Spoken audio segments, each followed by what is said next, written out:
Shalom saudara-saudara yang terkasih dalam Tuhan. Mari kita membaca satu bagian firman Tuhan yang terambil dari 1 Korintus pasal 14 ayatnya yang ke-19. Firman Tuhan bunyinya demikian. Tetapi dalam pertemuan Jumat, aku lebih suka mengucapkan 5 kata yang dapat dimengerti untuk mengajar orang lain juga daripada beribu-ribu kata dengan bahasa roh. Saudara-saudara, pada suatu waktu saya melihat suatu video tentang orang Arab itu membagi-bagikan sembako, membagi-bagikan bantuan dan banyak dukungan sosial kepada satu masyarakat di suatu desa. Dan ketika dia sedang memberikan kata-kata sambutan, tentunya orang-orang yang dibantu itu berkumpul di depannya dan mendengarkan dia berbicara. Namun karena dia berbicara memakai bahasa Arab, orang-orang pada mengangkat tangan dan mengucapkan amin, amin, dan amin. Akhirnya melahirkan banyak tertawaan daripada orang-orang yang mengerti bahasa Arab. Tentunya ini menunjukkan suatu miskomunikasi ketika ada orang tidak paham dengan bahasa orang lain, sehingga dipikir bahwa orang yang mengucapkan kata-kata sambutan itu sedang berdoa.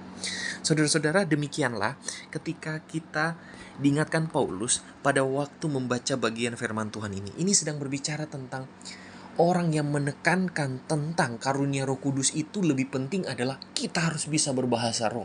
Kita harus bisa mempertontonkan karunia bahasa roh itu.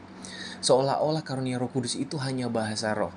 Dan orang-orang sampai lupa bahwa karunia Roh Kudus itu adalah bagaimana cara Allah mengkomunikasikan apa yang Allah kehendaki agar pesan Tuhan bisa dimengerti semua orang, apalagi kalau itu sedang dalam peribadatan. Jadi bukan suatu kalimat yang kabur samar-samar dan tidak dapat dimengerti semua orang. Nah saudara-saudara, tentu inilah yang Kristus kehendaki bagi kita. Kita mengerti apa yang Kristus lakukan dan Roh Kudus menerangkan itu kepada jemaat. Khususnya kalau kita mengerti firman Tuhan di dalam Kisah Para Rasul, pada waktu jemaat mula-mula dikaruniakan karunia Roh Kudus untuk bisa berbahasa roh, itu berbicara tentang karunia di mana Allah Roh Kudus menyampaikan kebenaran pengampunan dosa oleh karya Kristus di dalam komunitas yang sangat besar, di mana rasul-rasul dipakai Tuhan untuk berbicara atas nama Allah tentang karya Kristus yang disiarkan kepada begitu banyak orang dengan kurang lebih 16 bahasa yang berbeda.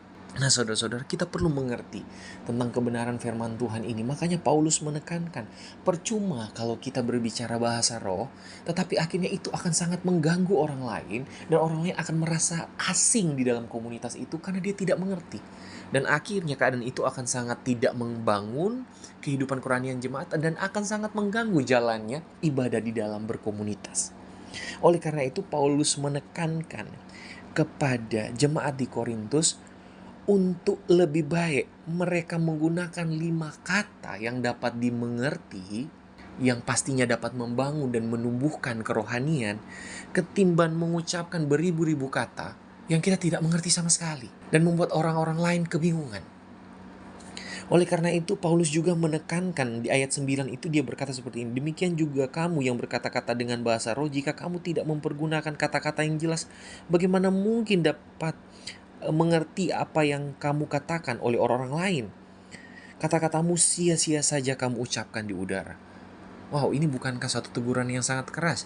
Bahkan firman Tuhan itu mengatakan tidak ada kata-kata Tuhan yang keluar dengan sia-sia, pasti akan kembali dengan membawa hasil.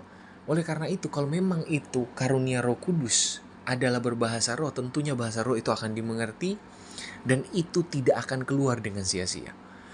Makanya di sini bahasa roh yang benar adalah bahasa roh yang dimengerti dan membangun kehidupan jemaat dan bukan mengganggu, mempertumbuhkan kerohanian jemaat dan bukan melahirkan kebingungan-kebingungan. Dan akhirnya peribadatan itu menjadi peribadatan yang asing dan sia-sia. Karena pada dasarnya Roh Kudus ketika berkarya bukan suatu karya yang sia-sia, tetapi menyiarkan kebenaran Allah untuk dimengerti orang lain, agar orang datang kepada Kristus, berbalik kepada Kristus dan mengenal siapa Tuhan dan Juru Selamat. Makanya penting sekali kata-kata Rasul Paulus. 5 kata yang dimengerti lebih penting daripada beribu-ribu kata yang tidak dapat dipahami sama sekali. Kita satu dalam doa.